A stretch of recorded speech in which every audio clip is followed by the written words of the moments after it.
বিশ্ববিদ্যালয় এখানকার মাটি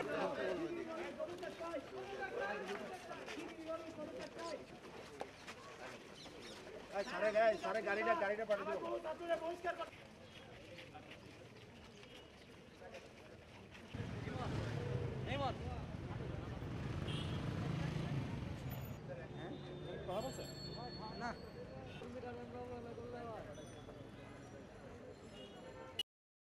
করণীয় আমাদের তরফ থেকে যতটুকু মানবোপাচার্য সহ আমরা এটা ব্যবস্থা নিয়েছি। এটি কোনো রাজনৈতিক বিষয় বিশ্ববিদ্যালয়গত কিংবা ইলেকশনের সাথে সম্পৃক্ত ঘটনা নয়।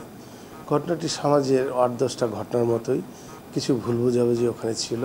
শিক্ষার্থী এবং যেটি হয়েছিল সেটি আমাদের হলের প্রভোস্ট মানে প্রাধ্যক্ষের ছেলে আমরা জেনেছি। আমরা টোটাল বিষয়টি পরিবারের বিষয় হিসেবে দেখে সেখানে আমার প্রক্টরিয়াল টিম, তারপরে কয়েকজন অ্যাসিস্ট্যান্ট প্রক্টর, আবাসিক শিক্ষক এবং প্রাধ্যক্ষ নিজে উপস্থিত ছিলেন এবং ঘটনার প্রেক্ষিতে তারা দুঃখ প্রকাশ করেছেন।